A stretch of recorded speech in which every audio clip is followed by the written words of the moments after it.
ಇನ್ನು ಕಾಂಗ್ರೆಸ್ನ ಹಿರಿಯ ನಾಯಕ ಮಾಜಿ ಸಚಿವ ಎಚ್.ಕೆ. ಪಾಟೀಲ್ ಬೆಂಬಲಿಗರು ಕೂಡ ಪ್ರತಿಭಟನೆಯ ಹಾದಿಯನ್ನ ಹಿಡಿದಿದ್ದಾರೆ.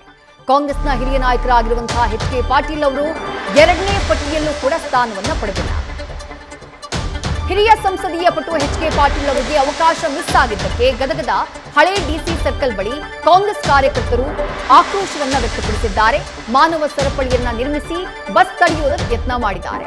ಆಟೋನ ಅಡ್ಡ ನಿಲ್ಲಿಸಿ ರಸ್ತೆ ತಡೆದು ಆಕ್ರೋಶವನ್ನ ಹೊರಹಾಕಲಾಗಿದೆ.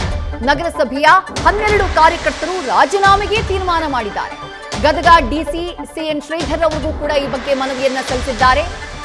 ಸಚಿವ ಸ್ಥಾನವನ್ನ ಎಚ್.ಕೆ. ಪಾಟೀಲ್ ಅವರಿಗೆ ನೀಡದೇ ಇದ್ರೆ, ಅವರನ್ನ ಸಂಪುಟಕ್ಕೆ ಪರಿಗಣಿಸದೇ ಇದ್ರೆ ಉಗ್ರ ಹೋರಾಟ ಮಾಡ್ತೀವಿ ಅಂತ ಹೇಳಿ ಎಚ್ಚರಿಕೆಯನ್ನ ಕೊಟ್ಟಿದ್ದಾರೆ ಎಚ್.ಕೆ. ಪಾಟೀಲ್ ಅವರ ಬೆಂಬಲಿಗರು. ಗದಗದ ಶಾಸಕರಾಗಿರುವಂತಹ ಎಚ್.ಕೆ. ಪಾಟೀಲ್ ಹಿರಿಯ ಸಂಸದೀಯ ಪಟು, ಕಾಂಗ್ರೆಸ್ನ ಹಿರಿಯ ನಾಯಕ. ಈ ಹಿಂದೆ ಸಿದ್ದರಾಮಯ್ಯ ಅವರ ಸಂಪುಟದಲ್ಲೂ ಕೂಡ ಸಚಿವರಾಗಿದ್ರು. ಆದರೆ ಡಿ.ಕೆ. ಶಿವಕುಮಾರ್ ಅವರ ಸಂಪುಟದಲ್ಲಿ ಎಚ್.ಕೆ. ಪಾಟೀಲ್ ಅವರಿಗೆ ಅವಕಾಶ ಮಿಸ್ ಆಗಿದೆ.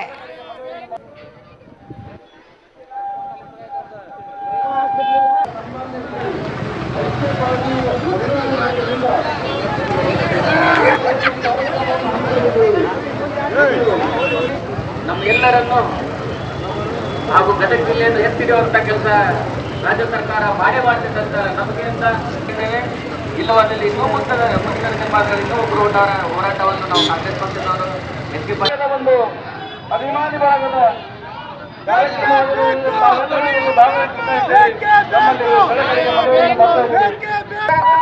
ನಾವು ಕೇಂದ್ರ ಸರ್ಕಾರಕ್ಕೆ ಹಾಗೂ ರಾಜ್ಯ ಸರ್ಕಾರ